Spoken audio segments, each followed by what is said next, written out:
My name is Captain Sophia Grant. I'm 42. To my family in Midland, Texas, and to every cousin, neighbor, and old high school friend who still asks Mom how. I'm doing these days. I'm the sister who never quite grew up. The one who went to community college for 2 semesters, dropped out, moved to Austin, and now supposedly works odd jobs. Mom still tells the ladies at Bible study I'm the creative one who makes those fancy coffee designs.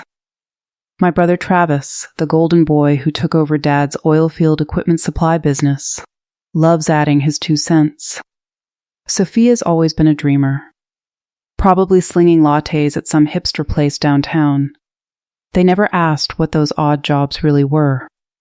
They never wondered why the family business didn't fold. During the 2020 oil price crash when everyone else's did, they just assumed I was the screw-up, the spare tire, the one who'd come crawling back, one day begging for a real job. Then Grandma's will was probated. She left me 40% of the mineral rights under the old family ranch, rights that, thanks to new fracking, tech were suddenly worth north of $4 million. Travis contested it the next week. She's unfit, their lawyer argued in the Ector County courthouse.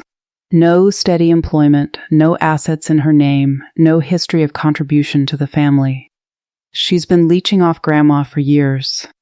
I sat in the witness box in a simple navy blazer and jeans, hair in a low ponytail, no makeup. The only thing that didn't match the small-town vibe was the thin silver chain around my neck with a tiny pair of crossed delta wings tucked inside my collar, Air Force test pilot insignia, given only to those who've flown the edge of the envelope in programs most people will never know existed. Their lawyer, a slick Fort Worth guy with a bolo tie and too much cologne, strutted up.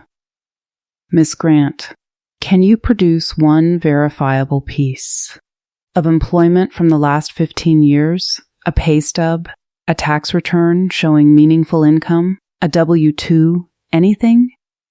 Or do we just accept your brother's description, a barista with a vivid imagination? The courtroom smelled like old paper and lemon pledge.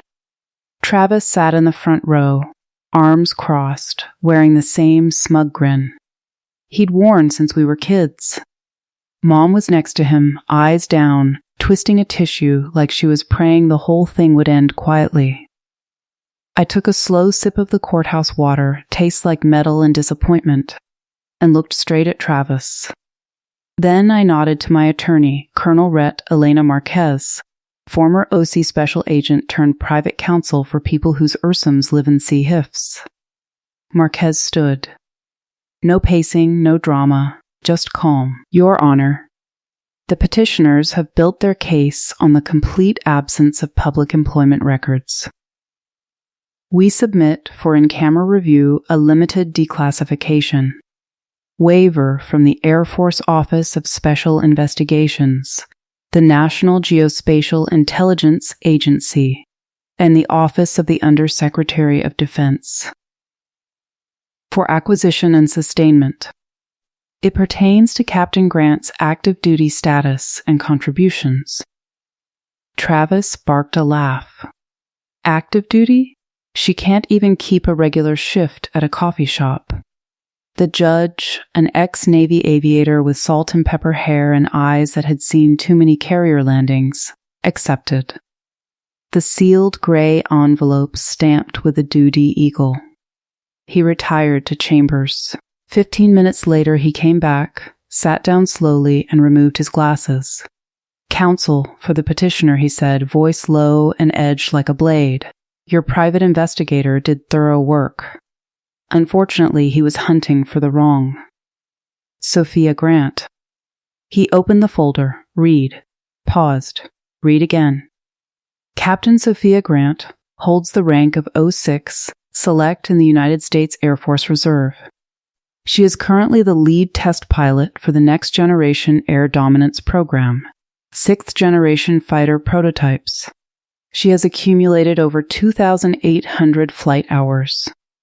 In classified airframes, including more than 1,100 in high-risk envelope testing at Groom Lake and Edwards North Base. Her public footprint is intentionally null. Because any digital trace could endanger active programs and personnel, Travis's face went slack. Mom let out a small, choked sound. The judge continued, unflinching. The reason her tax returns show minimal taxable income is standard for personnel in Black projects.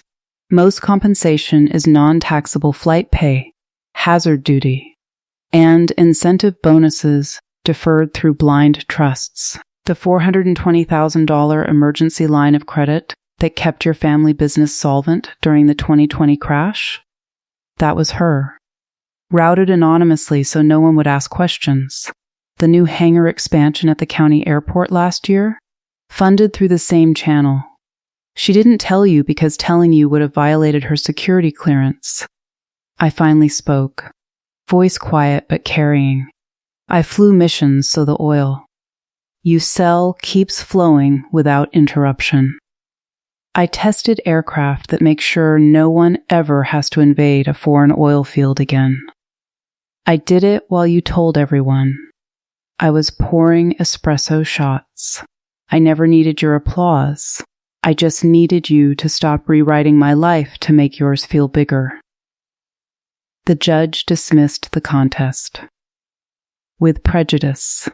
Awarded me my full share, plus $85,000 in sanctions and defamation damages payable from Travis's personal assets. Then he looked at my brother. You spent 15 years diminishing a woman who kept your world turning at 40,000 feet.